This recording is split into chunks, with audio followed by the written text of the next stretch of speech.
সুপ্রিয় দর্শক আসসালামু আলাইকুম। সাবিয়াস রেসিপিতে আপনাদের স্বাগত। বিফ চিলি অনিয়ন কিভাবে একদম রেস্টুরেন্টের স্বাদে তৈরি করবেন ওই রেসিপিটি আপনাদের সাথে শেয়ার করব আজকে। আশা করছি আজকের রেসিপিটি আপনাদের ভালো লাগবে। চলুন তাহলে একটি লাইক দিয়ে ভিডিওটি শুরু করি। আজকে আমি বিফ চিলি অনিয়ন তৈরি করব, এই জন্য এখানে বিফ নিয়েছি 250 গ্রাম। বিফটা আমি এভাবে একটু লম্বা টাইপের পাতলা করে কেটে নিয়েছি, যতটা সম্ভব পাতলা করে কেটে নিয়েছি। তারপরে মাংসটা খুব ভালোভাবে ধুয়ে নিয়েছি। এখন আমি এখানে কিছু মশলা অ্যাড করব। প্রথমে আমি এখানে আদা বাটা দিয়ে দিলাম 1 চা চামচ, আর রসুন বাটা দিয়েছি 1 চা চামচ, আর দিব পেঁপে বাটা। এখানে পেঁপে খোসা সহ আমি বেটে নিয়েছি, এটা আমি 1 চা চামচের মতো দিয়েছি। পেঁপে বাটাটা দিলে মাংসটা খুব তাড়াতাড়ি সেদ্ধ হয়ে যাবে। তারপরে আমি খুব সামান্য পরিমাণ লবণ দিয়েছি, যেহেতু এখানে আমি অনেক সস ইউজ করব, এই জন্য লবণটা একটু বুঝে দিতে হবে। আমি সয়া সস দিয়েছি 1 টেবিল চামচ। তারপর এখানে গোলমরিচের গুঁড়া দিয়েছি, কালোটা দিয়েছি এবং সাদাটা দুইটাই দিয়েছি। এখন সব কিছু খুব ভালোভাবে মেখে নিব। এটা মেখে নিয়ে তারপর ম্যারিনেট করে রাখবো 1 ঘন্টার মতো। 1 ঘন্টা পর ফিরে আসছি। 1 ঘন্টা পরে আমি রান্নায় চলে আসলাম। চুলায় আমি একটি প্যান বসিয়েছি। এখানে আমি 3 টেবিল চামচের মতো তেল দিয়েছি। তারপর রসুন কুচি দিয়েছি 1 টেবিল চামচ। রসুনটা একটু হালকা ভেজে নিব। রসুনটা হালকা ভেজে নিয়ে তারপরে এখানে ম্যারিনেট করা মাংসটা দিয়ে দিব।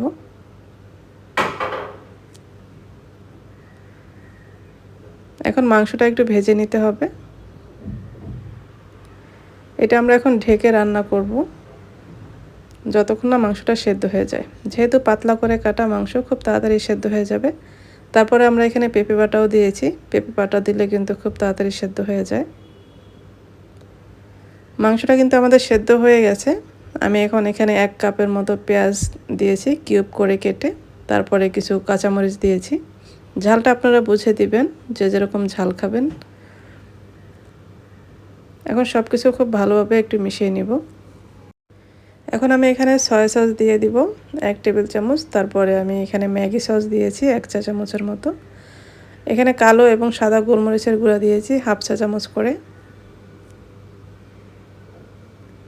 তারপর চিকেন পাউডার দিয়ে দিলাম 1 চা চামচ।